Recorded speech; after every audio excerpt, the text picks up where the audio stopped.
चुनौती हरगिज न पीछे हटे, भले जंग में सर कटे यमल पीर बाका वही नर रहेगा, पिया शेर जो दूध माका समर बीच सरिता बहाय बहु, भले जंग में सर कटे बोटी बोटी, अरे यमल पीर बाका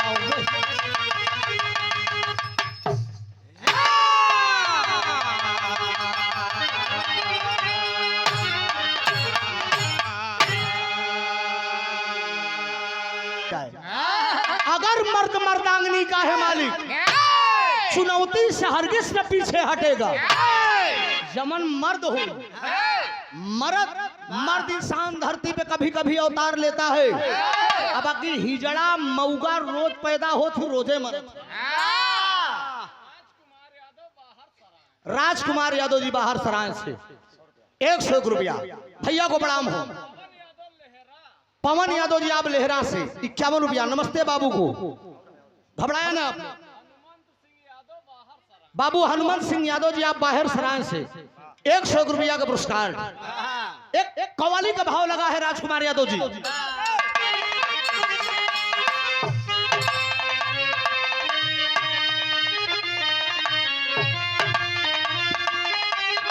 यह लेवल है, लिखने वाले ने लिखा है। कोई प्रेमी अपनी मासूका से कह रहा है, मेरी जान ओ मेरी जान, कहाँ आपने मुझे आजमाया। वो लड़की कह रही कि मर्द बड़े दगाबाज होते हैं। हमने कहा वो प्रेमी कह रहा है कि मर्द दगाबाज नहीं होते हैं। कि राहे वफा में मुझको भी, राहे वफा में मुझको भी तू आजमा के दे, राहे वफा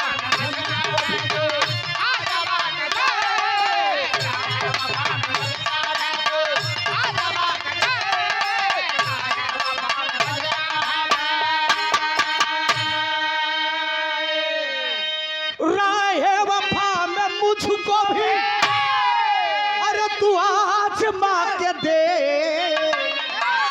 ये राजकुमार आशिक, अरे आशिक हूँ तेरा जाने जा, अरे आशिक हूँ तेरा जाने जा, तू अपना बना के दे। आशिक हूँ तेरा जाने जा, तू अपना बना के दे।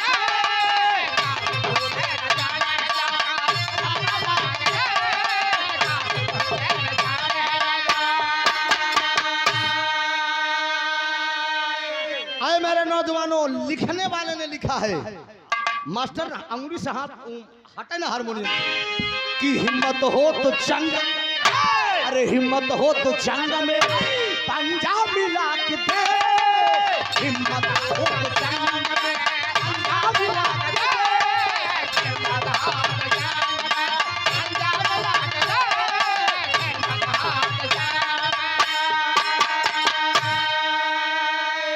हिम्मत हो तो जंग में कभी पंजा मिला के, अरे आ जाएगा समझ में, अरे आ जाएगा समझ में, अरे जंगा मिला के दे, आ जाएगा समझ में।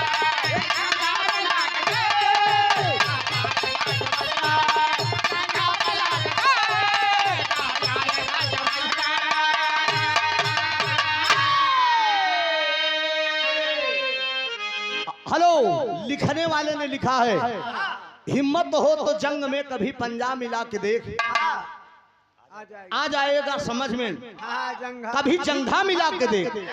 बिरहा का हमारे शुरुआत यहीं से जौहरी का भाव में बाबा मास्टर, दो लाइन जौहरी का लाइन बा, कैसन भाव, कैसे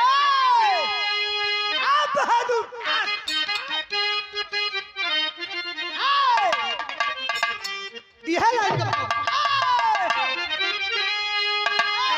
अरे हम पीरों की अब धरती, ये बड़ी कुर्बानी, अब्दुल हमीद चंद्रशेखर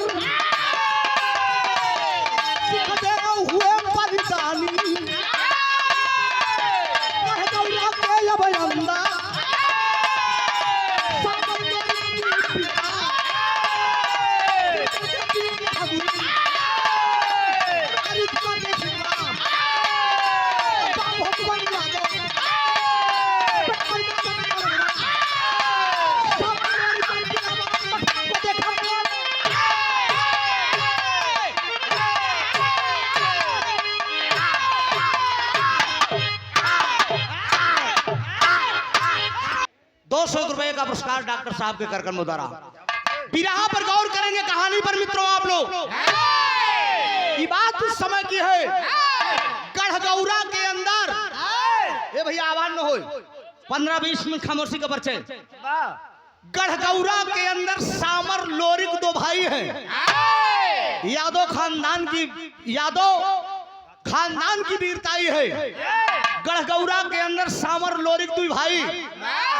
समरू बड़ा है, लोरिक छोट है। लेकिन लोरिक का गुरु का नाम बा अजय।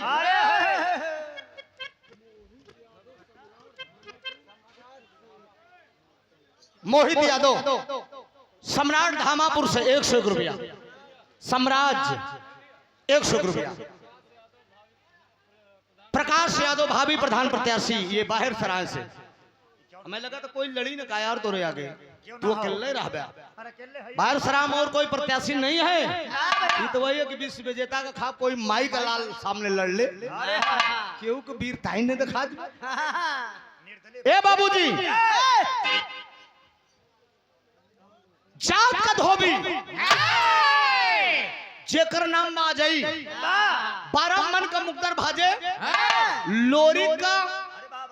लोरिक का एक गुरु भाई है सचिन यादव भावी प्रधान प्रत्याशी बाहर सराय से। वाह, नंबर 1 मैदान में आ गया सचिन बल्ला चलाने के लिए। भैया को प्रणाम, सादर नमन। जात का लोरिक का एक गुरु भाई था जिसका नाम था मठवा। दोनों अखाड़े पे पहलवानी का रियाज मारे हैं। लेकिन यही गढ़गौरा के अंदर एक राजा थे जिनका नाम था सहदेव। राजा सहदेव की एक बिटिया थी जेकर नाम बा चनवा। जवानी के दहलीज में एकदम जवानी ऐसे एकदम करकराए के आवत मर्दे। राजा सहदेव सोचत है कि हमरे बिटिया का कोनो राजा उठाए ले जाई तो हमार बदनामी हुई। बारे राजा सहदेव अपने बिटिया के शादी कहाँ कैलन, एक तरच कलाइन बा मास्टर। भोला यादव लाल खातू से 101 रुपया। नमस्ते बाबू। राम बहादुर यादव खुद तू इतना ललकार के बोल रहा था कैच के लिए। राम बहादुर यादव की तरफ से। कहां से? बाहर सराय। 100 रुपया। जैसे आप बोलेंगे वैसे मैं बोलूंगा। 101 रुपया। नमस्ते भैया का प्रणाम। एक ही तरच कराइन बा चनमा का बिया कहां भइल? रामदेव गुरु वाली।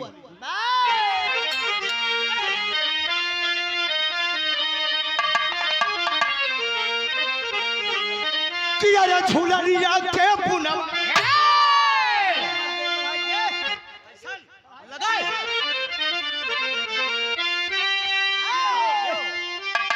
किया झूलरिया के पुनवा।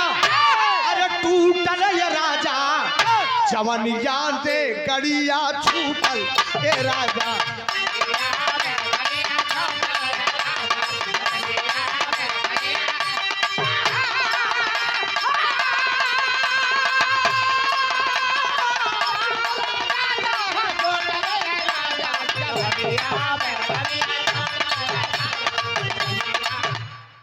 लेकिन गाना पर गौर करा।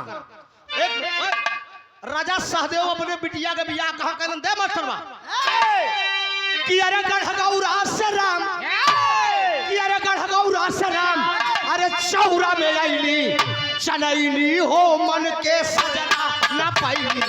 चनैली हो मन के दुल्हा न पाईली।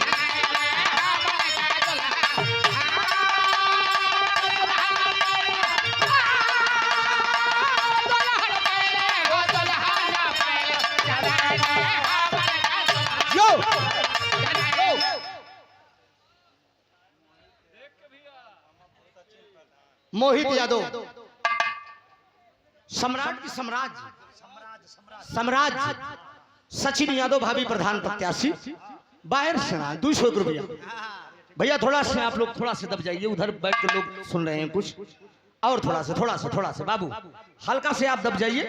हाँ ये क्लियर, बहुत अच्छा दोस्त, बहुत वंदन आप सबका। बड़े महान है हमारे यार, नौजवान पढ़े लिखे बच्चे हैं सब। गीत का आनंद लीजिए। नए डिजाइन से विराह हो रहा है बच्चों, आप लोगों के लिए। विराह कौन कहता है, नवयुवक नहीं सुनते हैं। हम जैसे कलाकार, पूजा निगम जैसी कलाकार अगर मंच पे आ जाए, बुजुर्ग की बात छोड़े, नौजवान भी विराह के दीवाने हो जाएंगे। थोड़ा से आप लोग दब जाइए, और दब जाइए हल्का से।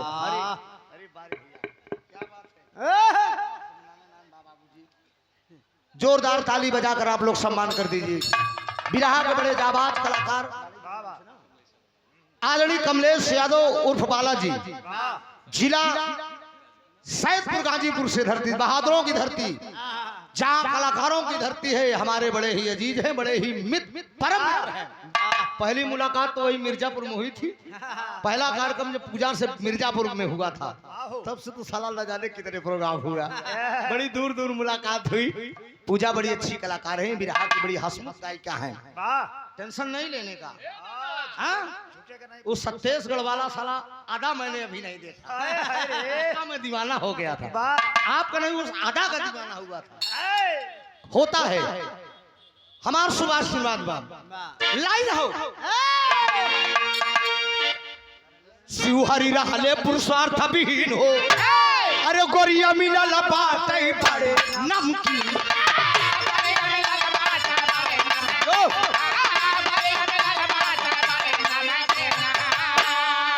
कहा यार प्यार के मिठाई नहीं, यार प्यार के मिठाई नहीं, अरे ससुरे में खैली चनैनी हो मन के सजना पैली, चनैनी हो मन के दुल्हा पैली।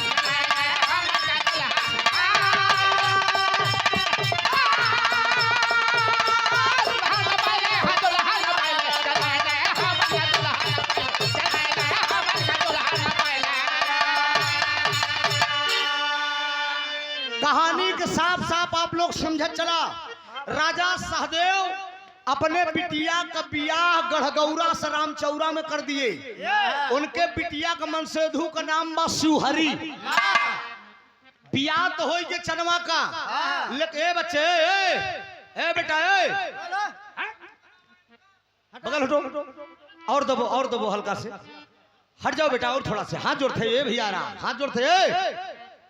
हेलो हेलो, अरे फोटोया बाद में खींचे मर दे तनिक, और दब ला हल्का से खींचे को शौक बेटा, ऐसे चलाओ चलाओ, अखबारी में भले खींच ले लगे से। सुनिए, मर्द का नाम बस शिवहरी, बियाह तो बड़का भैया हो गया। ये बजवा के लगे 4-6 जने काहे मार भीड़ लगाए यार, क्यों इतना भीड़ लगाए हो? अच्छा ये बतावा, मशीन सब तो मिल के बा कि मैं एक जने के बा? एक जने के बा ना, मशीन तोहार हमें लगे तो तोहार मशीन पूरा मिल के लोग चलावत है। इतनी कमजोरी तुम्हारे अंदर है यार कि जहन नहीं तहन से मशीन चलवा देते। हाँ ऐसा मत करो ना, ऐसा मत करो, जमाना बहुत खराब है। तुम्हारी मशीन हो तो तुम ही चलाओ, ना चलाना आता हो तो बढ़िया काजू बादाम मस्को साला अपने आप टांग टांग नहीं मंगा लो शिला जी, 1000 रुपया मिलेगी, बॉडी स्ट्रांग हो जाएगी एकदम। ए भैया जरा गौर करेंगे आप लोग, शिवहरी का भगवान का देन, तीनों फेस में लाइन गायब। सुहाग रात के दिन वो लड़की इंतजार करती रही चनवा, लेकिन उसका मर्द उसके पास आया नहीं। एक दिन अपने ननद से पूछ रही कि बतावा तोहार भैया कहाँ है? कहाँ हमार भैया भैंसी के तबेला में गोबर फेंकत है। कहन खाना कौन लेकर जाता है? बस 15 मिनट और है इस बिरहे में। कहाँ कब हम लेके जाए थे, कब हमार माई लेके जाता है। चनमा बोल देती है कि खाना आज मैं लेकर जाऊंगी। 16 श्रृंगार करती है, अपने मर्द सुहरी के पास पहुंची है। भैंसी के तबेला में सुहरिया गोबर फेंकत बा, इशारा करके वो लड़की बताती है, तर्ज है हैदर गुरु वाली, बहुत अच्छी यही है। एक आस का दीपक अरे बूझ गया, एक आस का दीपक बूझ गया, 34 फैला अंधियारा। एक आस का दीपक बूझ गया, 34 फैला अंधियारा।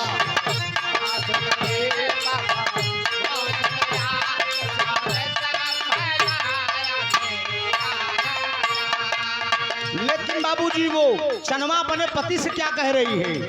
एक आस लिए वहाँ बोल पड़ी मेरी बात सुनो दिल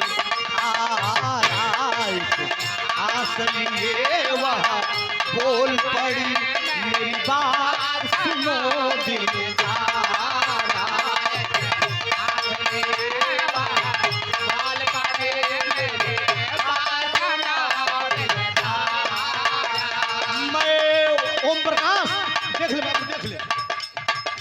मैं ऊब गई हूँ अब तुमसे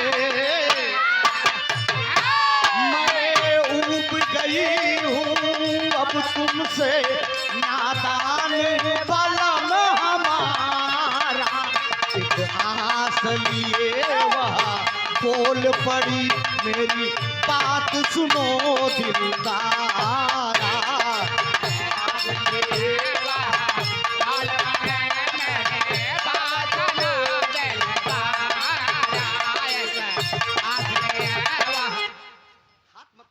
बाबू कलाकार बज रहा है।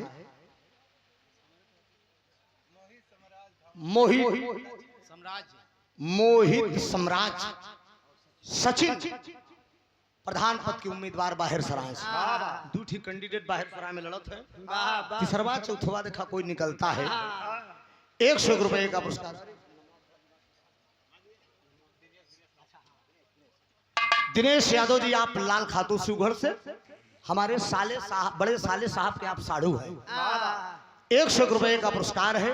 बहुत बहुत वंदन अभिनंदन है। भगवान करे आप तरक्की करें। शिवहरी भैंसी के तबेला में गोबर फेंक रहा है। शनमा इशारा कर रही है कि जरा आइए।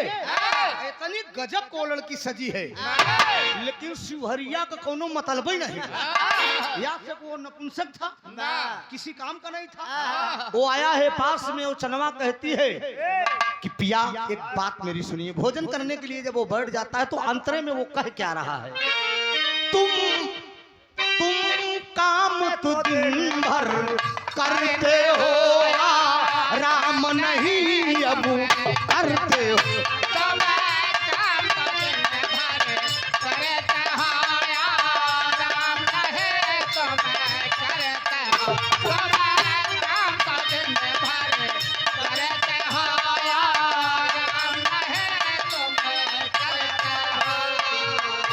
एक आस लिए वहाँ बोल पड़ी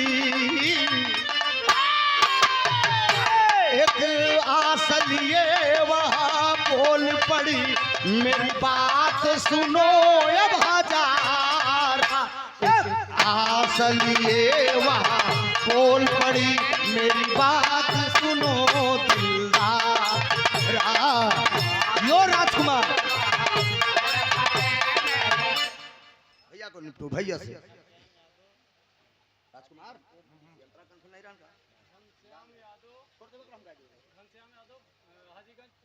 घनश्याम यादव हाजीगंज की धरती से पूर्व बीडीसी 51 रुपए का पुरस्कार।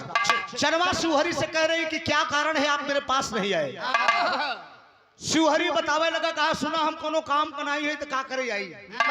कहन क्या ये शादी जो हमारी आपकी हुई है बिना आपके मर्जी की हुई है? आपकी इसमें राय नहीं है? महेंद्र यादव लाल खातू 100 रुपया। राम मूर्त यादव लाल खातू 100 रुपया। बहुत बहुत वंदन अभिनंदन है। क्या ये शादी आपके मर्जी से नहीं हुई है? शिवहरी का हाथ बनाई हमारे मर्जी से भईबा तो आप मेरे पास क्यों नहीं आए सुहाग रात में? शिवहरी का सुना हम सही सही बताई काहे नहीं आए? हमारे अंदर की बीमारी बा। कहनी बीमारी कब भई है? कहा तो है बिया ही के लई आए ओकरे बाद दिनवे में गए भोलेनाथ के तपस्या करे शंकर जी को प्रसन्न करे। शंकर जी प्रसन्न हो गए कहन मांगो बालक क्या वरदान चाहिए? कहा बोलो तो हम यह मांग लीन कि जितना चाहिए उतना बढ़ाए लीन। कहन तब कहन बढ़ाए तो लीन लेकिन ओके हम अनादर करे लगे। भोलेनाथ फिर प्रकट हुए और श्राप दे दिए कि जाओ आज से तुम नपुंसक हो जाओगे। तो हम कोनो काम कनाई है तो तोरे लगे किथा बरे आई। चनमा सोच गई कि बारे मरद बियाह हो तो पति और पत्नी का मेल होता है। ये मौगा कोनो काम करे तो हम ससुरवा में रह के का करा, ऐसे बढ़वा हम नैहरवे चल जाई। क्यों काय छोड़ता हो? सुमित यादव हाजीगंज, अंतिम यादव के घर के पास, यानी हमारे भांजे के पास। सुमित, अच्छा यो तो भांजे आते। 100 रुपया का पुरस्कार, सुखी रहा। बोल दिया ये मर्द किसी काम का नहीं है। वही चनमा करती क्या है बाबूजी, रात ही रात रामचौरा से गड़गौरा के लिए रवाना होती है। कि तरच खलाइन बा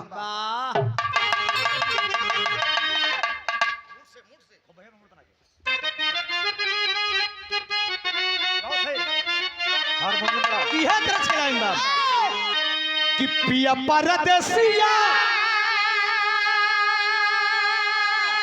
अरे नभावे अंगनवा, अरे पिरही बनल बा से जारी, अरे मोरी उड़ी उड़ी जाला अचरिया, मोरी उड़ी उड़ी जाला अचरिया।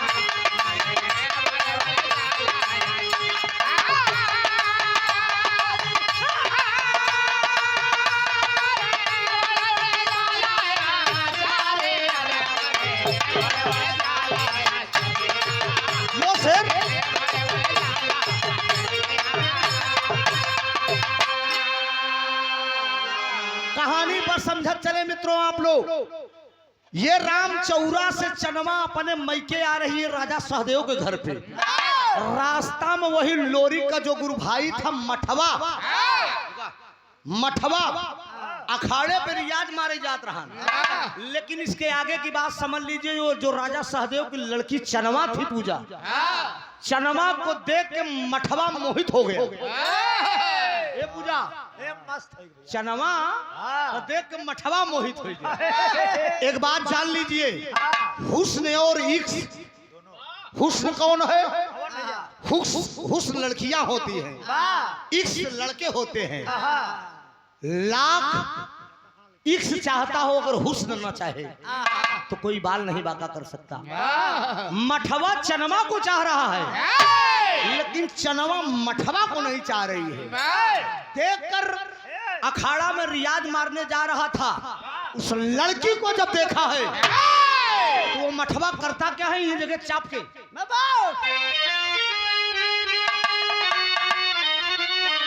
मठवा के बाबू अरे चप्पली नजरिया, अरे सोचल मन के भितारी, अरे खेती चनवा गुजरिया।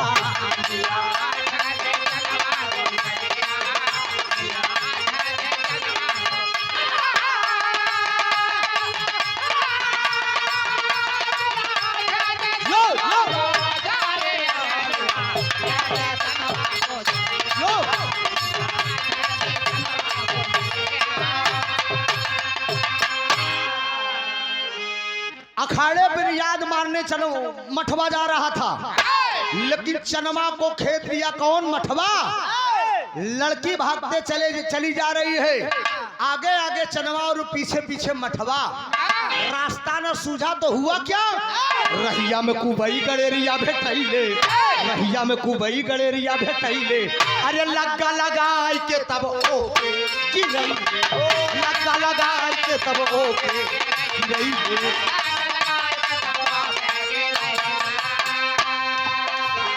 अरे लूटा ही चाहे लबाप फुलवरिया, अरे सोचे मन के भितारी, अरे लिया गुजरिया।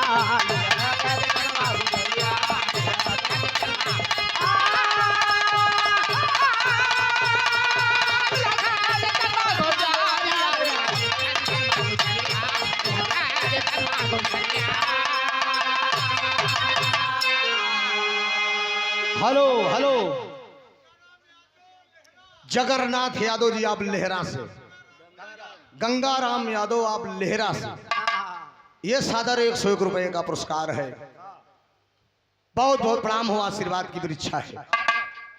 चनमा लड़की, हेलो, चनमा लड़की चली जा रही थी, लेकिन कुबई नाम कई ठिगड़रिया रहा, भेड़ी चरावत रहा, इशारा कर दिया मठवा जरा रोको यार इसको, उठाए कर लग्गा पटक दे।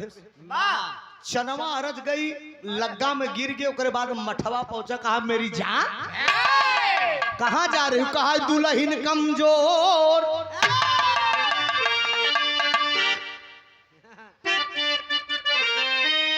उस्ताद का बता रहे हैदर की दुल्हन के भाई काहे करार मचाया, दुल्हन के भाई काहे करार मचाया,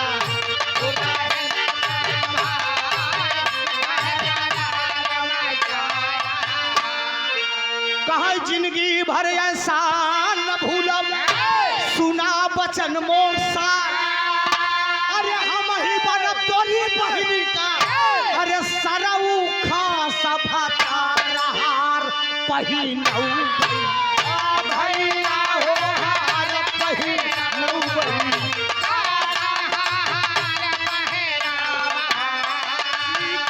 गलावा सोहरऊ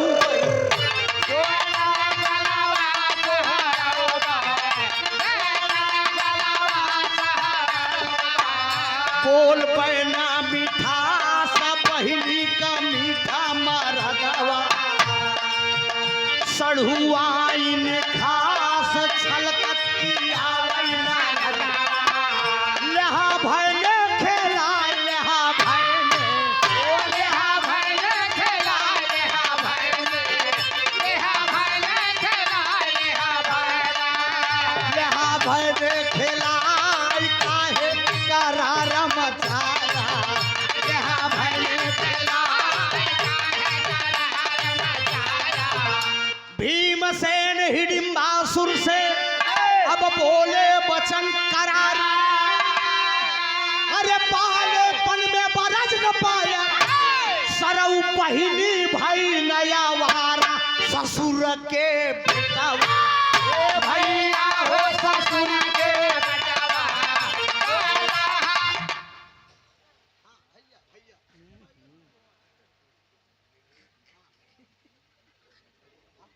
कितना बोली पूरा 100 रुपये तो 400 करो। बारे रामचंद्र 200 रुपये ले ना, 200 रुपया 251 ले लेते रामचंद्र, ठीक है ना? बहुत प्रणाम बाबी, छुट्टो वाला मामला हो जाए, ला 1 रुपया हमार तोहरे ऊपर बा, ठीक भाई, क्यों 250 वापस कर दिए, चढ़ाई दिए, और कहो दातार सुखी रखकर सब भैया लोग सुखी रहा। सढ़ुआइन खास छलकी आवैया, बहिनी का मीठा मारा, लहा भैले खेला, लहा भैले, लहा भैले खेला, लहा भैले, लहा भैले खेला, लहा भैले, लहा भैले खेला, काहे करार मचाया,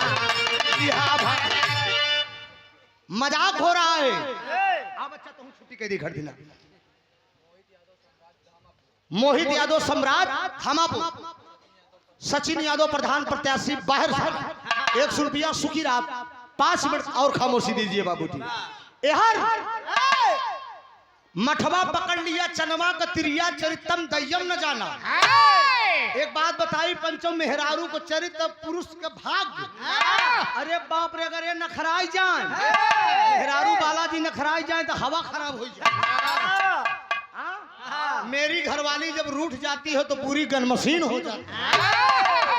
पूजा, ए पूजा यार देखा, अच्छे कलेक्टर का हालत खराब हो जाए, कहन बोलाई रानी मरनू नया नवई के बाहर तेहरैया जोर से इठे तो कलेक्टर चिचियान हो।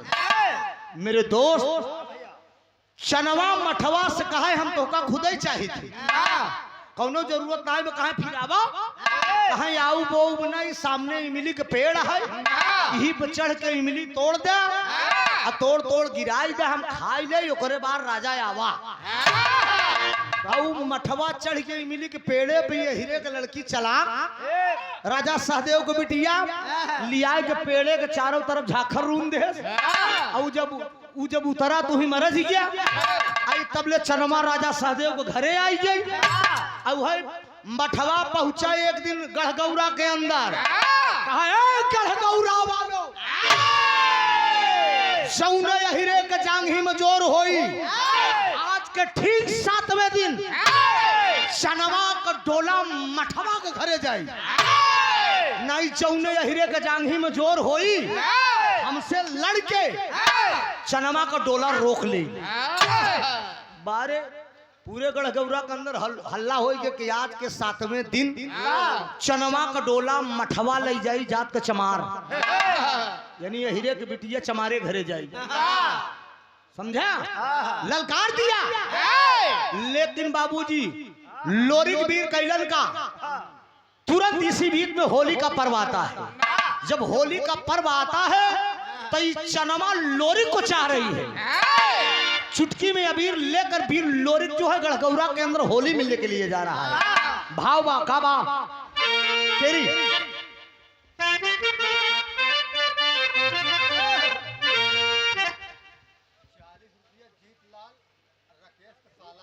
जीतलाल राकेश साला 40 रुपया नमस्ते भैया आदरणीय जीतलाल यादव लेहरा से 100 रुपया नमस्ते बाबू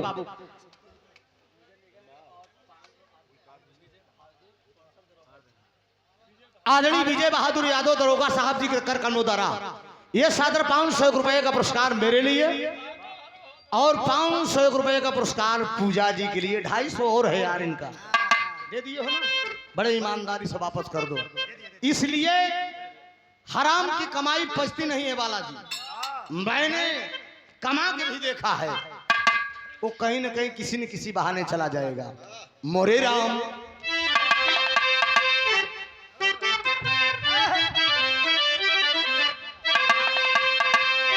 सागर से सरिता हंस के जब मिली अरे मोरे राम सागर से ओ सागर से सरिता हंस के जब मिली गरजे वसुंधरा पे भरा प्रेम का गागर होगा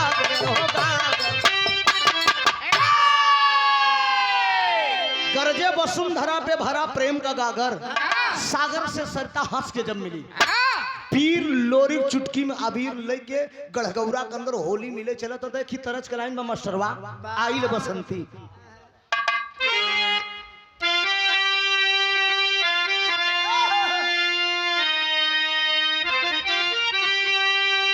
कि आइला बसंती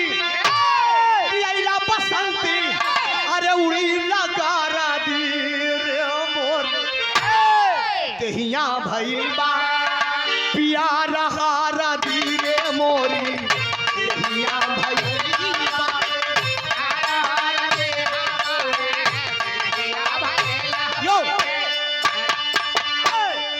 लेकिन वीर लोरी मास्टर फिट रहा करा छोट के मालिक हटाना करा वीर लोरी का कैलन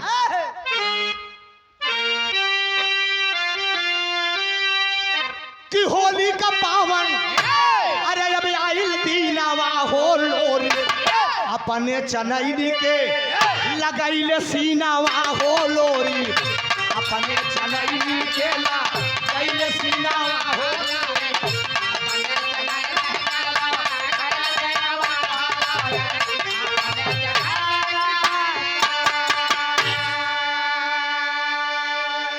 लोरी और चनवा के चढ़लबा जवनिया अब प्यार के धीरे धीरे अरे फैलल बा कहानिया लोरी को चनवा का प्यार का चर्चा पूरे गढ़गौरा के अंदर एक बल्टी अब रंग घोर के छत पे चनवा इंतजार कर रही है लोरी बिचवई से जाते उठा के एक बल्टी डाल दे जब लोरी की भीग गई राजा सहदेव लोरी को बुला लिए ए बेटा लोरी आज के ठीक 7वें दिन हमारे बिटिया को डोला तोहार गुरु भाई मठवा ले जाइए गौर करेंगे बाबूजी लोरी तुरंत अपने गुरु अजय के पास पहुंचे कहन गुरुजी आज के ठीक 7वें दिन मठवा हमरे जात बियादर का लड़की चनमा का डोला ले जाई कोनो दाव बतावा जैसे हम मठवा के पटक दे। अजय गुरु कहतन बेटा कोनो दाव नहीं बा। बगल में गुरु विजयाइन खड़ी हैं अजय के मेहरारू कहनी तोहार डोला लोरी कहिरे के बदलो ताई रहा। बोल देती है गुरुवाई पापड़ कलाइन बा एकदम विराग खतवी खत्मा में लो।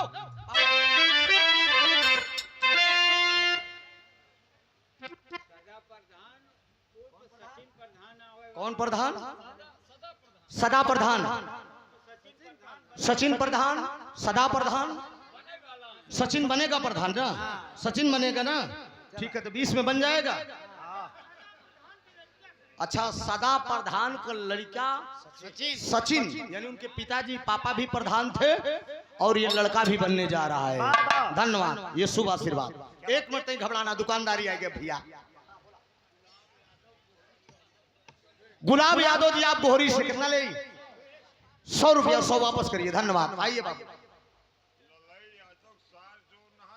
ललई यादव के सार कृपा शंकर अमीन देवगलपुर। धन्यवाद 51 रुपया। धन्यवाद, बहुत बहुत प्रणाम। भाव है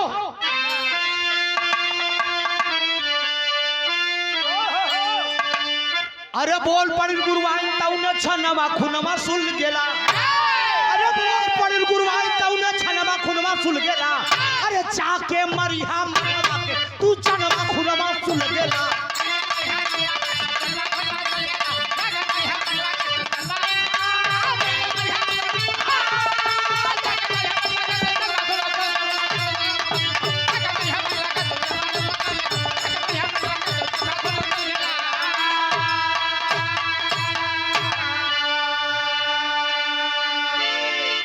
अजय गुरु का मेहरारू बतावत है जेकर नाम विजया बा लोरी के बेटा हिया 60 अरे 60 पीरा के पान खाई के अब रन के अंदर जइहा हो देखे वीरियम लोरी सुनला चुप्पी है लगाए।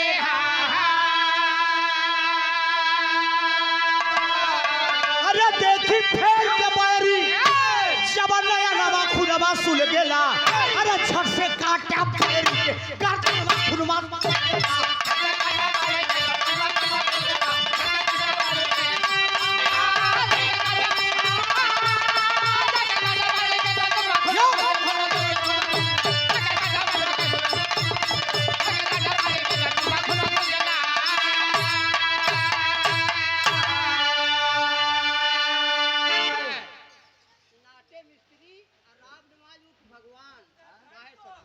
नाटे मिस्त्री राम निवाज उर्फ भगवान पूरा ले के में कितना ले नहीं सवेरे मेहराब से हुलो जावे 400 कम 500 मिस्त्री आदमी हम जानते हैं बेचारा दिन तो खटा हुई 100 तो दे देते जना बहुत मेहनत बा। धन्यवाद 400 ले जा करके ईमानदारी से अपनी पत्नी को दे देना।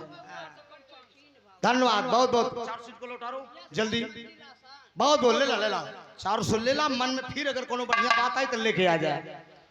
ए बाबू बिजिया बोल दी कहन बेटा 60 बीरा का पान लगवाए पाने के 60 बीरा मोहे में खाए आ खाए को के बढ़िया कूच के पिच बनाए कहन तब कहन बदन में पूरी कड़ू का तेल चपोड़े। आ जब वो चनमा का डोला ले बदे मठवा आई तो अखाड़े में कूद के ओसे ते हाथ मिलाए ले और जब तो के पकड़ी तो तोरे बदन में कड़ू का तेल रही सटक जाए। हाँ मास्टर सेटिंग से करा करा। अजब भैया थोड़ा से भैया आओ हेलो हेलो हेलो थोड़ा सा हट जाइए। अजब तुम जब पकड़ना तो चपक के खिसिया के पकड़ रहा। अब पकड़ के 60 बीरा पान का जवन पीछ रही ओके उठा के पिठसबा पर थूक दे। अब बोल दे कहते देख तोरे घाव हो हमसे टाइम नहीं फिट है अभी। राजकुमार जी आकाश के हिसाब से बोल दे कहते देख तेरे पिठासा पर घाव हो गया। हाँ बस आखिरी है बस लास्ट ही है बस 5 मिनट अशोक अशोक 5 मिनट का भाव और है। बोल देना किते हमसे कहा लड़बे, पहले देख अशोक प्लीज। बोल दिए तो यार क्यों बार बार पी के डिस्टर्ब करने इधर आ रहे हो। पहले अपन घाव देख तब तो अहिरे से लड़े। उठाए के थूक दे, जब चनमा का डोला ले बदे मठवा चला तो लोरी को चनमा में लड़ाई हो तो आल्हा का भाव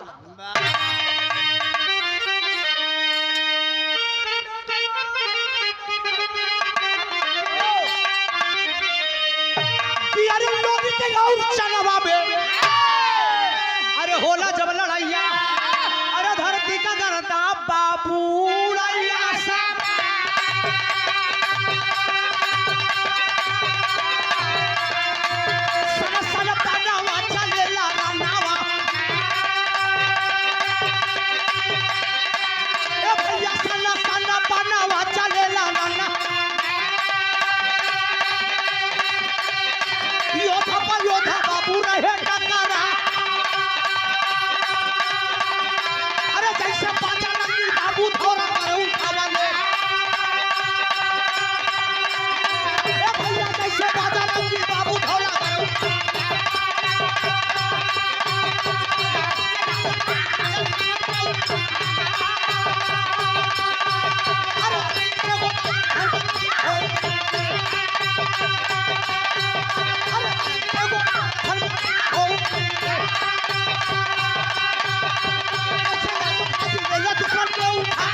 गौर करेंगे बाबूजी। लोरी और मठवा में लड़ाई शुरू हो गई। उठाए के खींच के लोरी पकड़ के कैचा दांव उठा के मार दिए, पिच ठोक दिए पान का।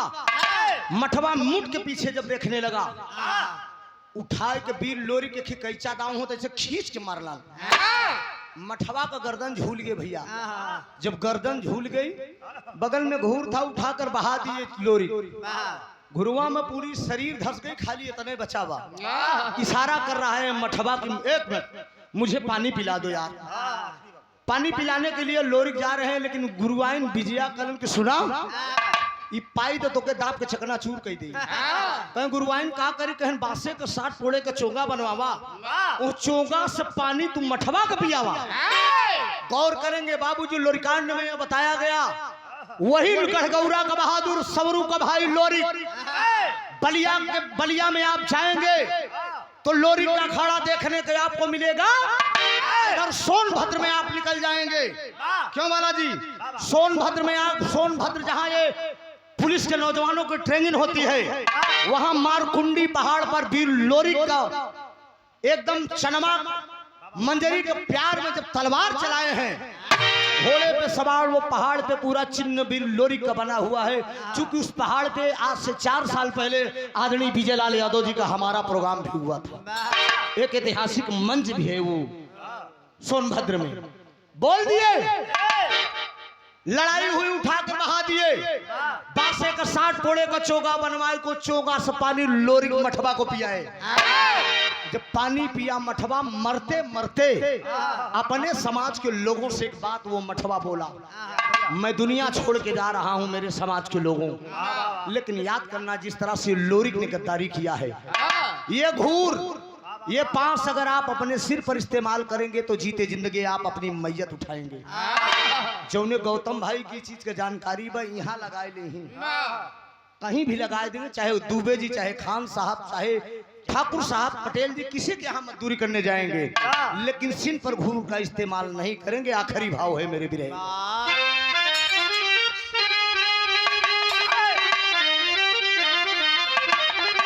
अरे मर गवा मठवा पूरा बसवा चबा,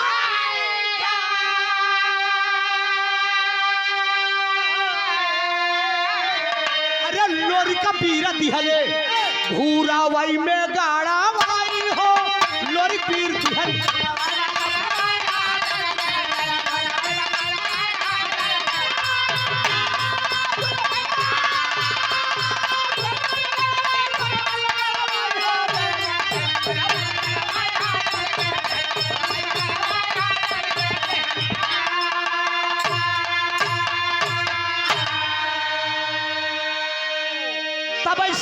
गहिर बाटे बाबू सारी दुनिया फेंके न चमार घूरा सुना ये कौज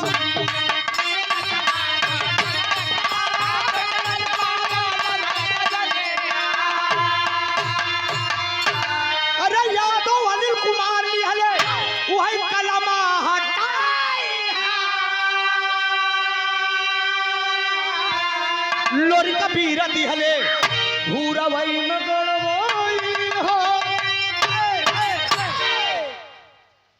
उठाकर ये प्रमाण मिला चनैनी शनमा वो लोरी का प्यार प्लस मठवा मौत पे घाट गया अपने समाज को जगा के गया। यहीं से विराम मेरा खत्म हो रहा है। स्वामी गीत अनंत अनंत भय भूल दिए कुदारी राजा राम आधार कहे हैदर गुरु की बाबली सागर से सरिता हंस के जब मिली त्रिभुवन नाथ गवैया बिरहा में नटना सागर से सरिता हंस के जब मिली। हेलो क्लियर कर सकते हो दुनिया का दुनिया का मेला मेले में लड़की अकेली संगो है नाम उसका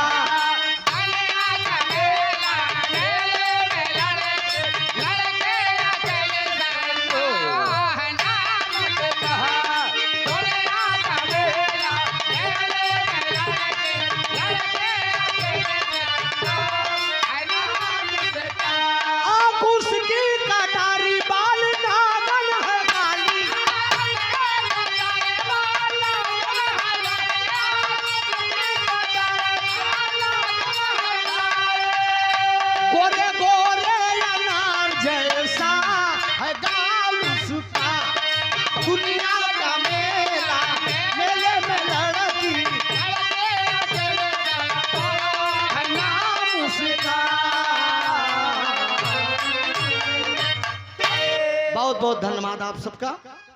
बड़ा अच्छा लगा आप लोगों से मिलके। पूजा निगम जी से आनंद लीजिए। गाने बजाने में अगर कोई गलती हो थोड़ा समय अगर ज्यादा लग गया हो